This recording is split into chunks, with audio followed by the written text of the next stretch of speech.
Welcome to the Unforgettable Conversations podcast, where you'll meet people from all walks of life.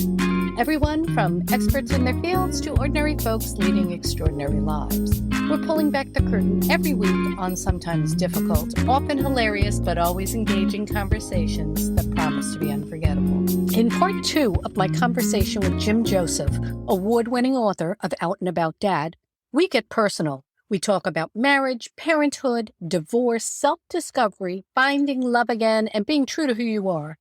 His journey hasn't been an easy one, but Jim shares all the highs and lows in this unforgettable conversation. There is a no one-size-fits-all family. My family's not what you would have seen back in the 50s or 60s, 70s, or even 80s as a family. We have a very unique and diverse family, which is a great segue into your book, my personal favorite, Out and About Dad.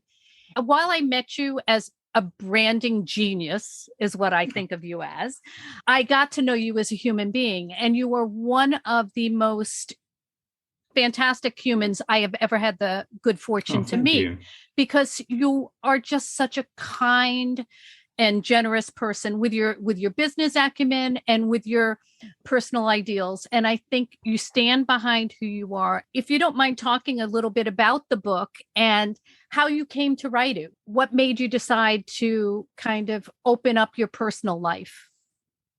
I grew up, like so many people, like so many of us, in a very traditional, isolated home, in a very isolated part of the country.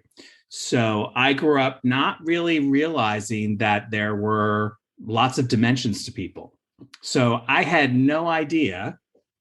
Actually, I had one friend in high school who was Jewish, and they always put up a Christmas tree. So I thought being Jewish was just a nationality. I didn't realize that it was also an ethnicity, a religion, all the things that come with being Jewish. I didn't realize till I went to college and started meeting people that there were Jewish people and Black people. I thought everybody was just like me. So I was so underexposed and so influenced by societal norms that I did everything that you're supposed to do. I was male. I never doubted that part. So what do men do? They date girls, and they get married, and they have children, and they get a good job. And, that's what you're supposed to do. I was a very good boy. And it wasn't until that myth started to shatter, that the marriage I was in started to shatter, that I started realizing that I had done just that. I just followed the rules and didn't realize that I don't think the rules applied to me. So after I got divorced, I realized that I was gay.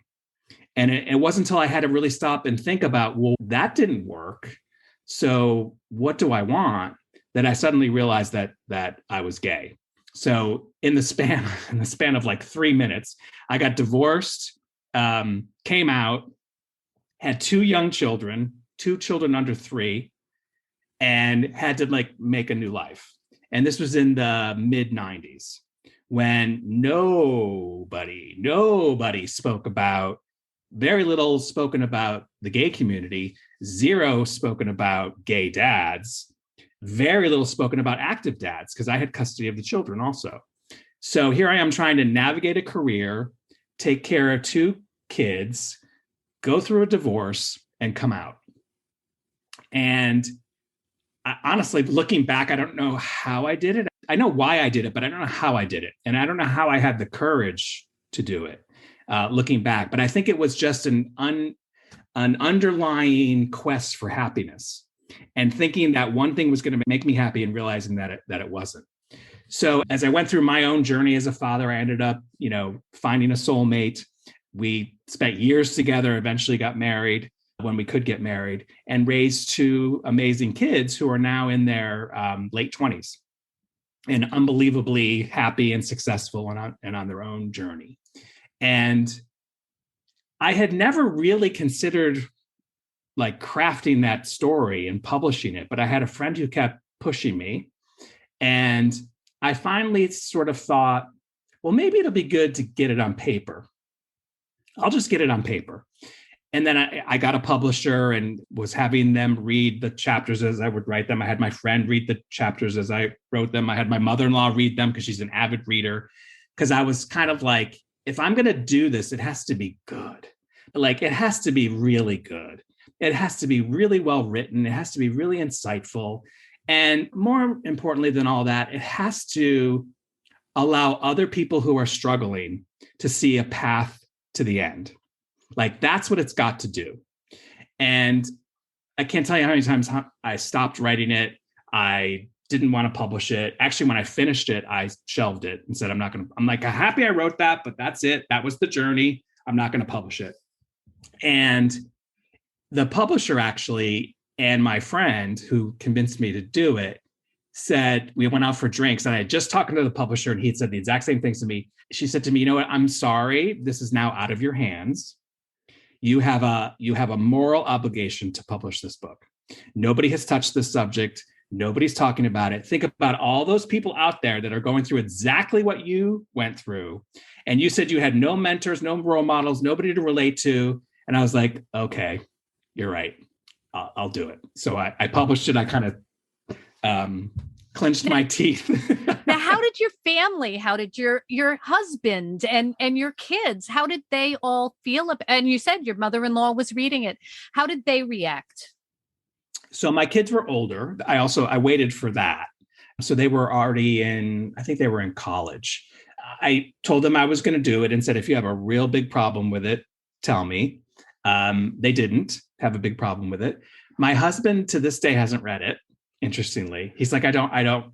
He reads everybody's comments about it, but he hasn't read it.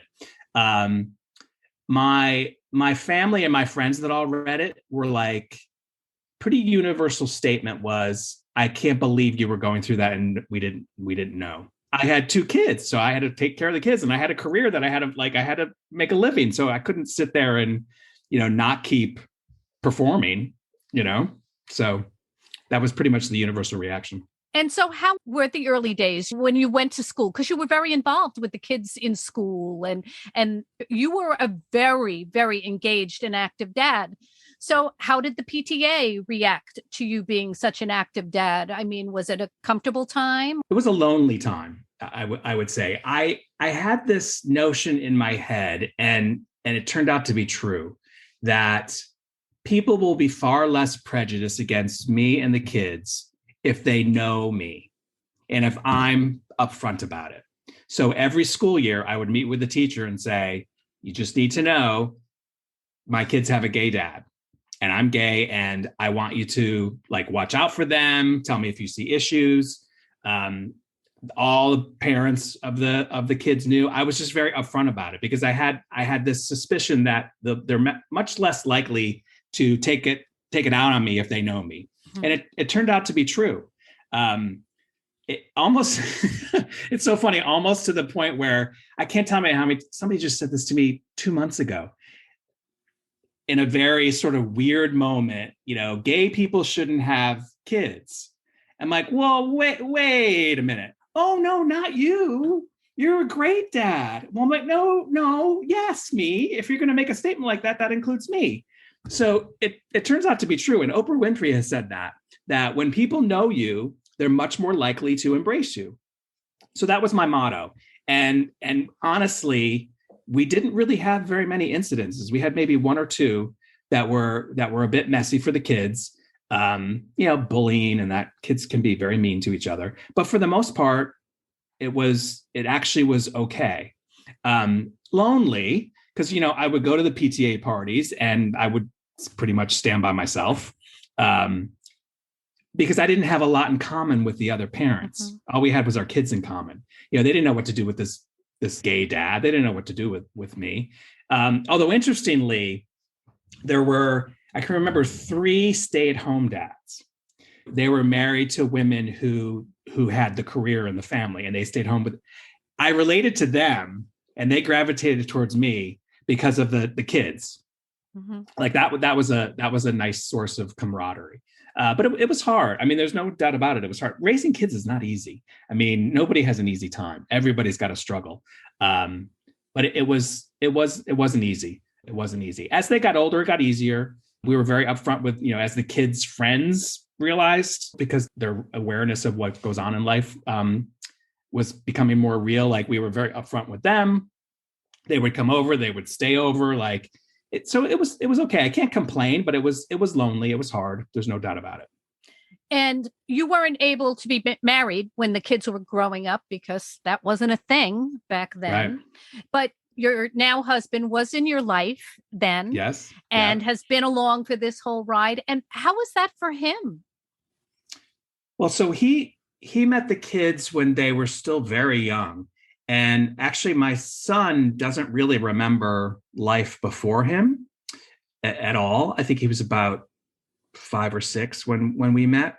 It was an interesting time for him because I was trying to manage my career, and I had made a lot of career changes so that I could be home with the kids. Pulled myself off of a very aggressive career track, made some very basic decisions so I could be home. And then when we got together and things started to work out, I was able to put a little bit more focus on my career because he, in effect, became a stay-at-home dad. So he quit his job and he stayed home with the kids and took care of the kids so that I could, be away all day. I could travel for business, which I think he deserves the most credit, because here he was obviously a gay man himself. He was not the dad. We were not legally bound. He had no legal authority over the kids. The kids didn't think of him as a dad. He was Christopher. Like, doesn't everybody have a Christopher kind of thing? And he became more of a confidant to them and much more of a caregiver, but no defined role and really no protection. And even, out in the world, like, what's he do? Like a lot. I mean, he got far more criticism than I did, far more criticism. And people just couldn't process why he would do that. It's like, well, what do you mean? Why would he do that? Why does anybody do whatever they do for their family? Why is it the fact that we're gay have anything to do? Why would it be different? Well, I think he's incredible. I've never met him, but I just know him through you and how, you talk so lovingly and kind about him. And what an incredible person he was to be able to take on that role. Because I even know for myself, when I was staying at home to take care of my grandkids at one point, I felt like, oh, nobody's paying any attention to me. Right. It's like everybody else is getting credit. So my heart goes out to him. It's selfless. It's very selfless. Well, what's really interesting? I was completely blown away by this. When I wrote the book, my target audience, because I'm in marketing, my target audience was other gay men with kids or other gay men that wanted to have kids. So I figured that's who's going to read the book. In fact, what finally pushed me over the edge to publish it is I said, all I need is for one person to say, you just changed my life. Now I realize I can have kids, or now I realize I can get through my own journey with my kids. That's all I need. And I got that in the second day the book was out. I literally was like, okay, I'm done. Like, mission accomplished. I don't even keep track of, I could care less how many books it sold. That was not the goal at all. But what I was blown away by, I had no idea the comments I got from stay-at-home moms who completely related to Christopher. Like, Christopher was this sudden hero. And straight dads who were stay-at-home dads are really active. They're like, finally, somebody's acknowledging that dads don't babysit. Like, that dads actually take care of their children. And then people who didn't have kids, who always wanted to have kids, and they related to like Christopher finally being able to have kids, like, because he thought he'd never have kids. That was never, gay men didn't have kids back then. Now, and that's as much of an option for gay couples as it is for anybody else. I didn't realize what a universal chord I would strike of, even though I said it in the book, I just didn't realize the magnitude of it, that we all have something we're struggling with. And whatever the struggle is, it's different, but the emotions aren't. The emotions aren't that different. And I was really blown away by how many people of all different flavors found something to relate to. It really touched me. And I really related to Christopher in so many aspects of it. And then I also related to you, like how difficult it had to be to have a failed marriage, because I had a failed marriage. And so there were so many threads throughout your book that even though we had very different lives, were so similar. We had more similarities than differences. And so it was so relatable on so many levels. Yeah. And you have two amazing kids, and you have a long lasting relationship. Yeah. What was the secret to that? Probably a bunch of things. I think that we never tried to do anything but let the other person just be themselves. And, I had certain goals in life. He had certain goals in life. We didn't sacrifice.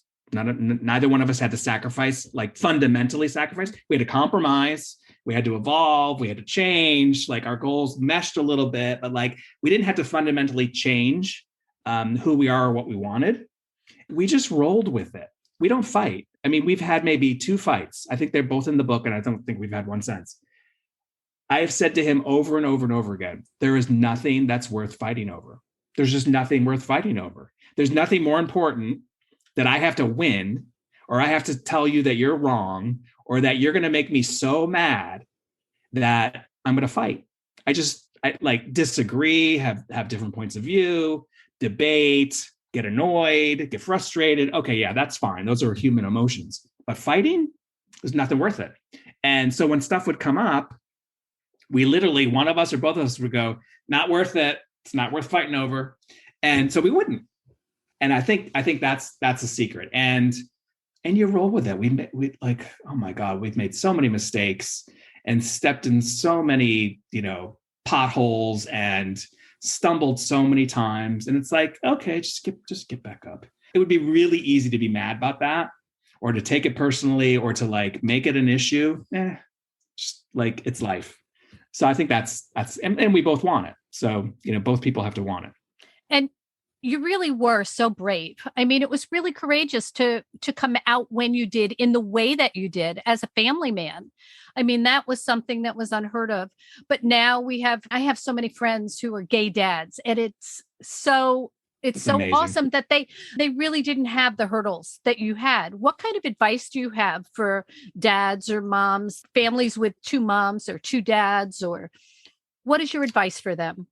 Or mixed gender, or mixed race, anything. One parent. Yeah, exactly.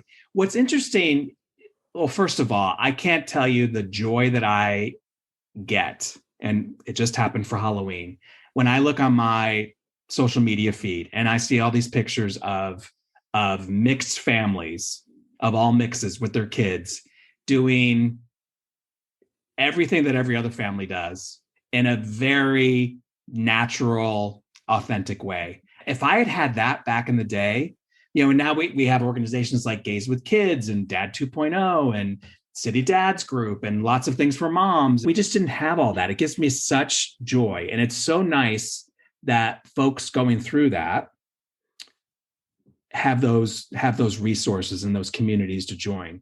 But interestingly, they still comment on the same kinds of struggles.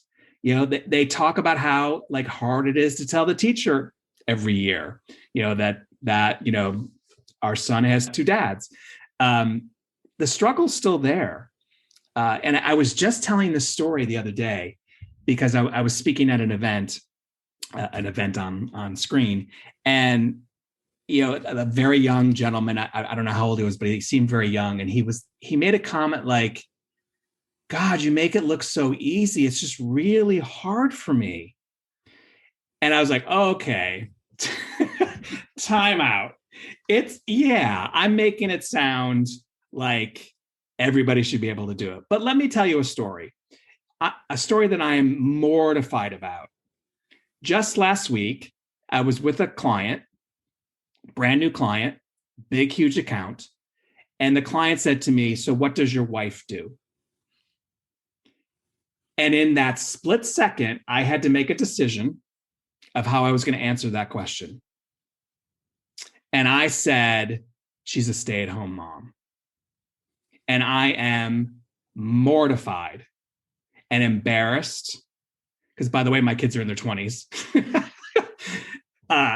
I'm embarrassed that I did not say, I don't have a wife, I have a husband.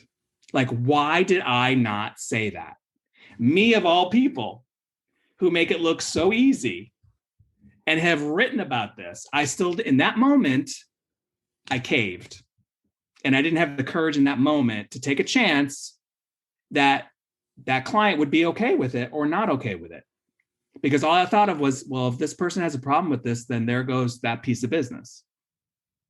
So the struggles are still there. That's the problem. What's good is the communities are there, the support is there, the resources are there, for lots of people struggling with lots of things. But the struggle's still there, unfortunately. And I think, God, in the last few years, the divisiveness that has come up around the world and the hate, it's still there. It's still there.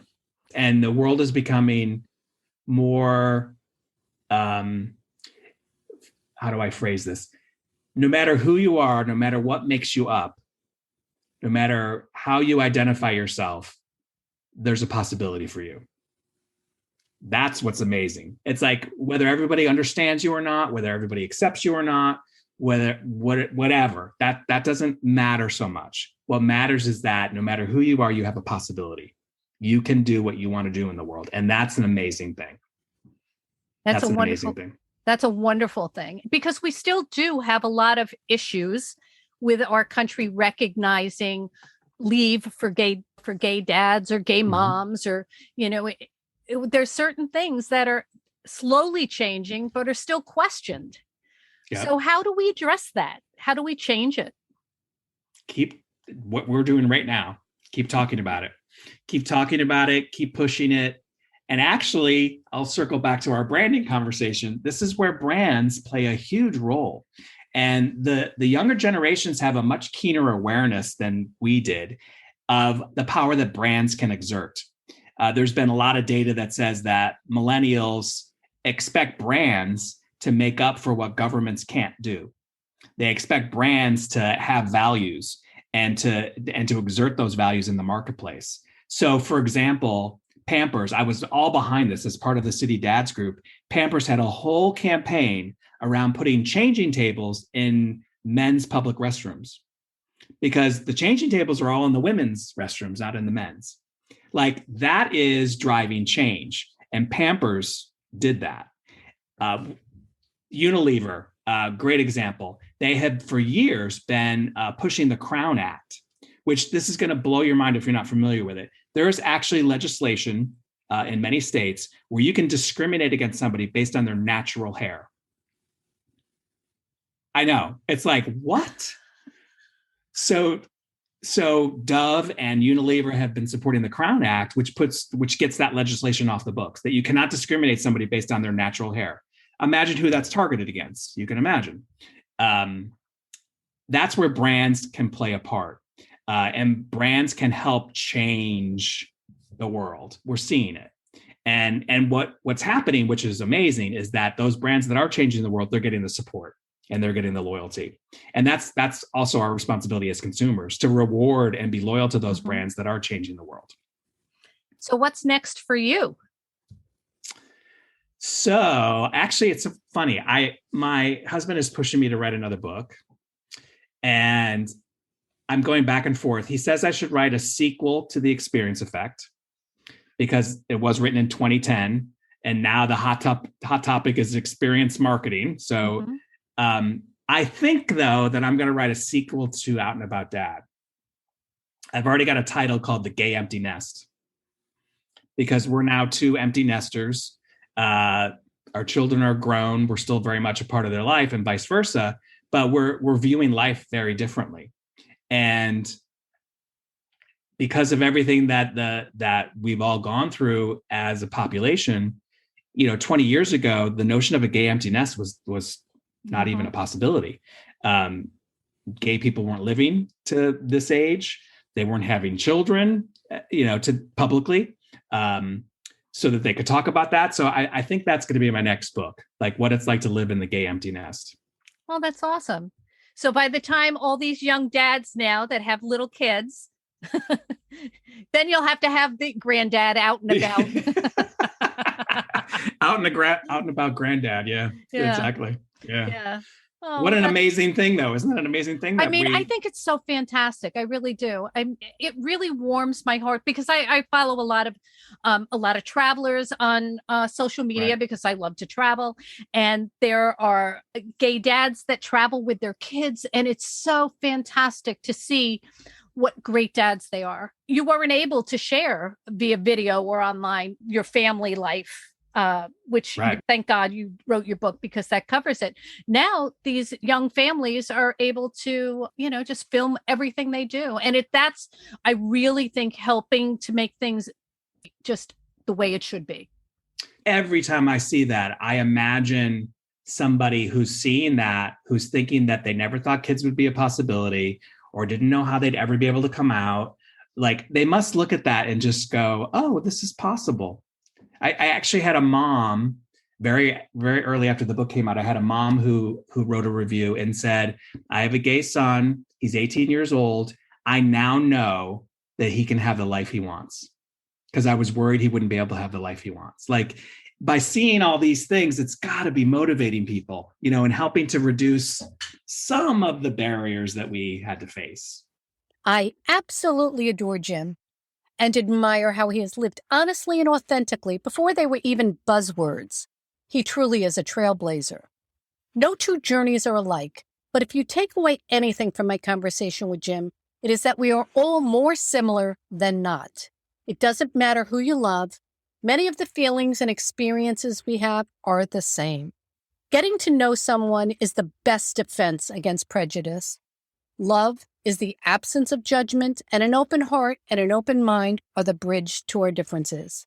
I leave you today with a few words of the lyrics from the 1966 song, Get Together. It was true then, and it's even more true now.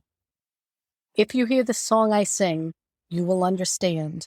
Listen, you hold the key to love and fear, all in your trembling hand. Just one key unlocks them both. It's there at your command. Come on, people now. Smile on your brother. Everybody get together. Try to love one another right now. I'll leave a link in the show notes below where you can find Jim's books and follow him on social media.